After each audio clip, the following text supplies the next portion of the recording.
to spend public money perhaps doing a demonstration of would you get urban regeneration if you actually built a genuine fibre to the premises network. I could understand that was an experiment that needed to be done, and given the chicken and egg that I was talking about earlier, it's a reasonable case for spending some public money to do it. But it doesn't seem to be that in the event at all when we were up there the other day. Walsall, that was also going to do the same thing, is now on hold, and the CEO has been fired as of a couple of weeks ago, I think.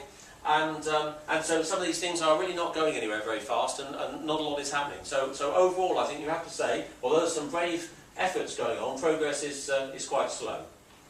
We've been saying, as I implied earlier, we've been saying that we think networks should be aiming to deliver a gigabit, symmetrical to everybody, with future-proof topologies at least, which would allow you to deliver 10 gigabits later on if you wanted to. All the history of everything we've ever done in this subject, if you plot any of the curves, any of the graphs, anything else, show that we've always underestimated the demand, we've always underestimated how people would use it, and we have experimental evidence of this. It goes back to an earlier era, but some time ago in Nortel we had a very good sort of worldwide network that connected up all our premises. And it used to run a long time ago at 32 megabits, and at some point we upgraded it to 155 megabits between all sites, and nobody was told this at all. But it was just the network people did this, and it was a showroom sort of showpiece network to show to customers and so on. That extra capacity got used up at peak in about 3 weeks when it was put in. And nobody knew it was there as such, but it's just that because it worked faster, they did more with it.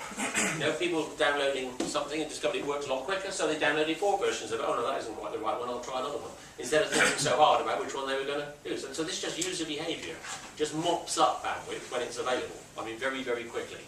And that's going to happen in the public networks as well when it's available. So we really do need something of that sort. There's a big programme going on in Europe now, Photonics 21, which is aligned with this. There's a big slug of European money going to be available for this, and the UK ought to get some share of it, right? But typically we don't get our share of the European programmes because we don't bother to turn up very often to things. And the Technology Strategy Board has a programme of working with the Digital Britain Initiative and a number of other things going on in this area, which is all aligned with this as well. And the Technology Strategy Board people sit on my Photonics Leadership Group network and so on. As I said, Google is building in the US, or talking about building. So fibre to the curb, I mean, brave attempt maybe, lost opportunity maybe. I mean, who quite knows? We're not quite there yet to know, but I mean, my take is that it's a pity that we've done this. By the time you've made an investment in putting all those boxes out on the curb, you've then got to get a payback on that investment, and so you've got a disincentive to do anything else for quite a long time. Of course, the previously mentioned sort of regional activities, I mean, may make one thing happen. I mean, they tend to force BT to announce an exchange in that area as soon as anybody announces they're going to do anything else.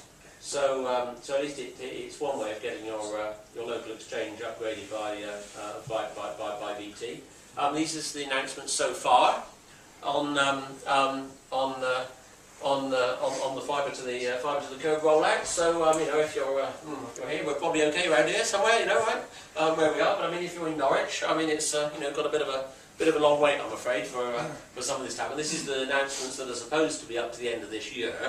I mean, it may well change, but who knows? Who knows exactly what happens? But in the usual places, in the big urban areas, where arguably it's needed less than anywhere else, because you've probably got Virgin Media networks in all those areas to start with, at least, and you may even have other competing networks in those sorts of areas as well. So this is a typical unto those that hath shall it be given.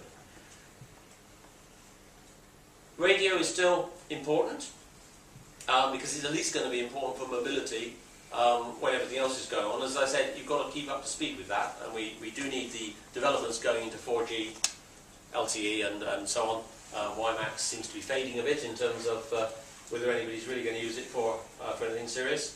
But there's a lot going on in the radio world. I won't dwell on that because it's slightly off to the side, but even things like femtocells, Vodafone Shore signals, Vodafone now call them, you can pay money to pay Vodafone to use your own backhaul to take the traffic off their network, and for a reason that I can't understand why you want to do that, because if you've got a network and you've got DSL to backhaul it over, I presume you've got Wi-Fi, and if you've got your smartphone or rather thinking,